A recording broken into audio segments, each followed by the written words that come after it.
Bag-o naman nga adlaw, bag-o naman nga tinikal. Matinikal ko gihapon niya biskang galain pamatiyag ko ya. Mahalata yung man sa tingog ko nga gasiburo ko di bala. So ito na nga, 'di ba, nag-party kami, nag-celebrate kami ng birthday ni Father. So itong video na to, kinabukasan to pagkatapos ng birthday celebration ni Father. At ito na nga, pagkagising namin, nagpakitang gilas agad itong pinsan ko. Aba, may pawalis-walis pa sa bahay nila, di naman nagwawalis. At dahil nga nakapagsaing na si Mother pagkagising namin, ayan, inutusan niya kami na magluto ng ulam. Ah, 'di ba? Party kahapon, tapos anto subong. Ayan kasi pabungga-bungga pa. At bilang nakakatanda sa pamilyang ito, aba, dapat hindi ako yung gagawa. So, inutusan ko si Senyorita Dunan yun na hugasan yung kalaha. Basta. At inutusan ko na rin yung pinsan ko na siya magluto. Aba, nasa akin yung batas, kaya dapat akong masusunod. Oh my God. At itong bisita nga namin, hindi rin nakalagpas sa akin. Aba, inutusan ko rin, naligpitin yung mga labador. Ano ba yan? Planggana? Diba sabi ko sa inyo na ubos talaga yung handa ni Father. Kaya kinabukasan ito na lang yung ulam namin. Tuyo na may kunting itlog. Hayaan mo na at minsan lang din naman yan. At nung maluto na yung ulam, syempre anong gagawin, diba? Kakain. Diba? Kain na tayo. At pagkatapos nga namin kumain, nag-asikaso na rin yung mga bisita namin. Uuwi na sila sa kanilang pamamahay. Aba, hindi naman pwede nandito lang sila sa bahay. Wala na nga kaming pang-ulam dito. Dito pa sila titira?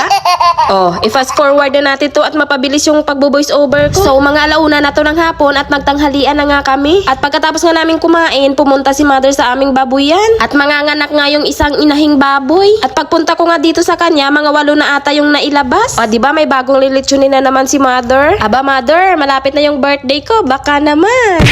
Diba may kapalit na yung 2 baboy na kinatay sa birthday ni Father? At sobra-sobra pa nga. Thank you Lord sa blessings. At pagkatapos nga manganak ng baboy, bumalik na kami dito sa bahay. At inasikaso naman to ni Mother ang mga platito, pinggan, plato, basta ganon. At dahil nga ibabalik niya ito sa mga nagpahiram dito sa amin. And by the way, thank you so much talaga. Grabe, naiiyak ako sa kabaitan niyo. Thank you so much sa mga nagpahiram, kay Tiay Celia, kay Maninay Lia, kay Inday Jusel, basta kay Tiyay Mingming at kung sino pa man na hindi ko nalalaman. Shit, dito naman tayo sa labas. Nung nagsawa na nga si Biyahirong Donyo sa kakakanta, abay iniligpit niya na rin yung karaoke. At ibabalik niya pa nga to sa may-ari, abay hindi naman pwede na hanggang kinabukasan pa dito. At si Father naman, inuunti-unti niya na pagtatanggal ng mga trapal. Dahil nga ayon sa mga kasabihan o mga paniniwala ng mga kalulahan natin, bawal patagalin ito kasi masama daw yun or pangit daw yun. So di ba wala namang mawawala pag sinunod natin? Totoo man o hindi? Wala nakasanayan na talaga namin i-adapt yung mga paniniwala ng mga kalulahan namin at kaluluhan. At mga alas 5 na nga to ng hapon at si Taklong nyo nagpakain na ng kanyang mga alagang Texas. At hindi daw pwede na malipasan ng gutom ang mga alaga niya. Aba, lagi pang nakakondisyon yan. At pinapaliguan niya rin yan. At nakikita nyo yan, diba maraming niyog or buko, basta niyog. Kasi nga nagkukupras na naman si Father. At tinigil niya lang muna kasi nga may pinuntahan pa sila ni Mother. At dahil nga wala rin naman akong gagawin, aba nagwalis-walis na lang ako. Hanggang dito na lang ang tinikal ko. Love you.